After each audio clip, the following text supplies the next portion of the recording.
प्रिय छात्रों, कक्षा 9वीं गणित विषय के अध्याय 2 बहुपद के अंतर्गत प्रश्नावली 2.2 के उदाहरण 2, 3, 4, 5 को सरल करेंगे।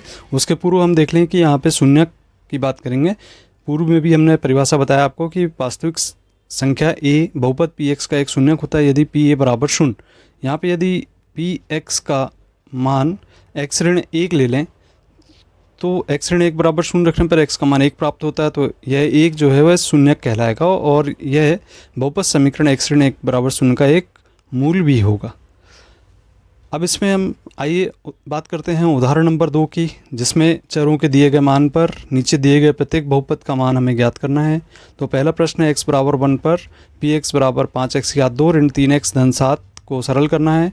तो यहाँ पे हम x बराबर 1 पर मान ज्ञात करेंगे। तो x बराबर 1 रखने पर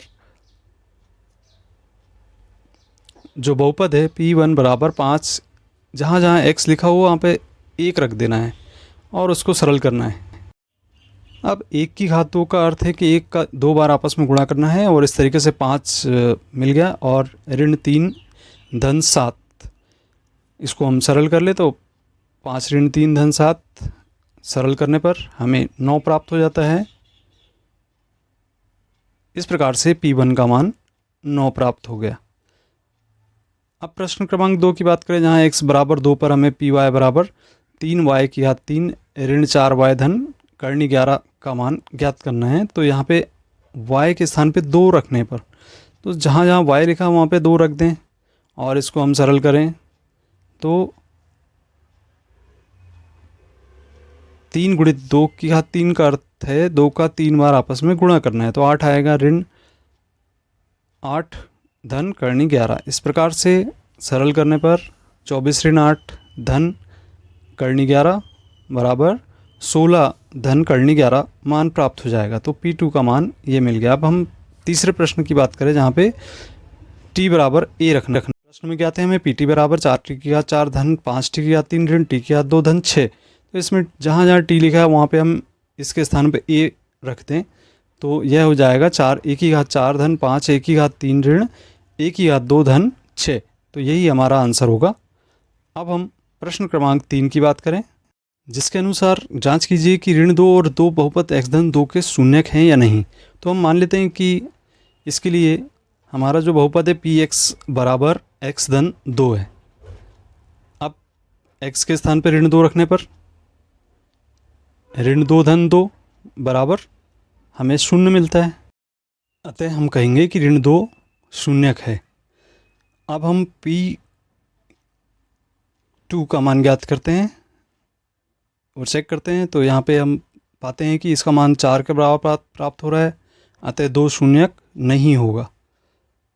प्रश्न क्रमांक उदाहरण नंबर 4, बहुपद px बराबर 2x धन 1 का एक शून्यक ज्ञात कीजिए। तो हम मान लेते हैं कि px बराबर 0 है। अब px के स्थान पे 2x धन 1 रखें और पक्षांतर करें, अतः हम पाते हैं कि x का मान ऋण 1/2 हमें प्राप्त हो जाता है पक्षांतर करने पर।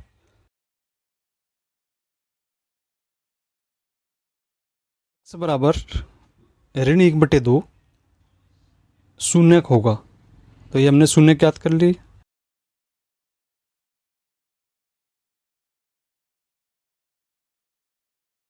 अब उदाहरण क्रमांक 5 की बात करें, जिसमें हमें सत्यापित करना है कि 2 और 0 बहुपद x घात 2 ऋण 2x के शून्यक हैं। मान लेते हैं कि px बराबर x घात 2 ऋण 2x, x के स्थान पे पहले हम 2 रखें तो 2 की घात 2 ऋण 2 गुणित 2 अर्थात 4 ऋण 4 बराबर 0 प्राप्त हो जाता है। इसी तरीके से यदि x के स्थान पे हम 0 रख दें तो p0 बराबर x के स्थान पे 0 रखने पर बहुपद में हमें यहाँ पर भी 0 ही प्राप्त होगा। तो हम कहेंगे कि चूँकि p0 और p2 का मान 0 के बराबर रहते हैं, 2 एवं 0 इनके शून्यक हैं।